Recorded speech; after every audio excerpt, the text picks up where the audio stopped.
Hey everybody, let's see what day 2 is gonna bring us. Here's the bag. Got a sample and it's on here, but I'll show you that later. So day 2 is from Ryan W. and it is Blue Run Reflection. Can't wait to get into this one.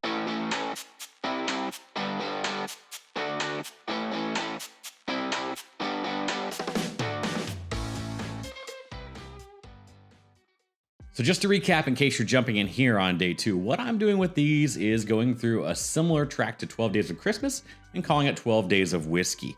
And these have all been samples that my wife collected from some of my whiskey friends as part of a 12 days gift she gives to me traditionally every year. So a lot going on there, a lot of awesome stuff.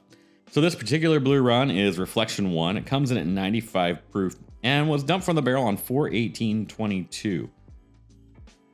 So for those of you that don't know much about Blue Run, if you haven't heard about them, they are actually currently a non-distilling producer, so they're sourcing barrels. I have not had this particular one. And just to jump in before we go there, so Ryan W., for those of you that don't know, he's actually someone that's appeared on the show.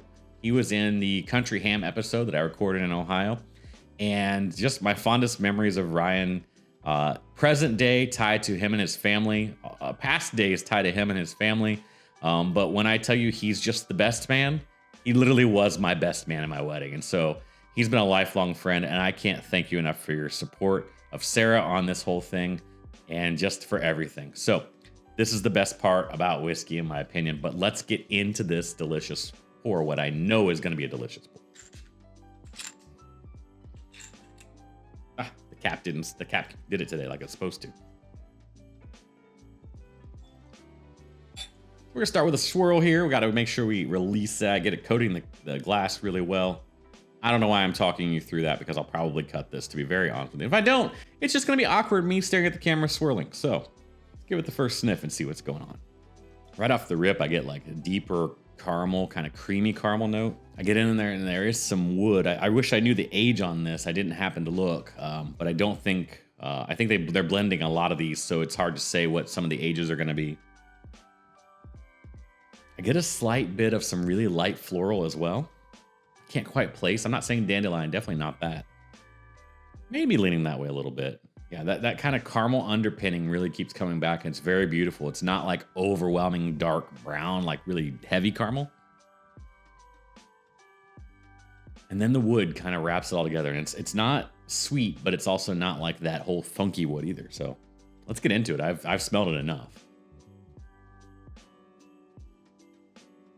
First things first, that's got a nice medium mouth coating. Kind of gets to the gums a little, but it doesn't really hit you and come down the back of my throat. At 95 proof, that's exactly what I would expect. So first impression on this is wonderful.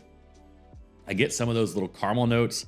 I also get a little bit of what I detect like a sweeter wood than what I would have thought off the nose. Let's go to a second sip. Get a little more coating in the mouth here.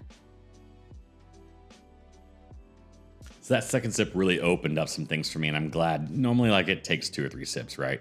So I get a little marmalade in there. The oak definitely starts to come out a little more.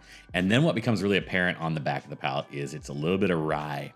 I always struggle with saying like leather, but I feel like it's kind of leaning that way too. So I'm gonna say it. It is a very enjoyable, well put together pour. Now, the one thing I probably left out from the beginning is these are all sourced from Castle and Key barrels. Again, we're not here to do purchase, pour, or pass on these, in all honesty. This is just more of a celebration and really getting us to remember that like it's important to share. Like that's the whole thing. This community in general in WhiskeyTube has been so open to me as a newer creator with James and Sarah and Greg's appearances and Ryan's appearances that I just want to continue to promote that positivity and bring this forward. And I think that ties in nicely with what we've deemed as of the last video. The new tag for whenever I do solo stuff, at least here on the channel, is have a pour, make a memory. Cheers.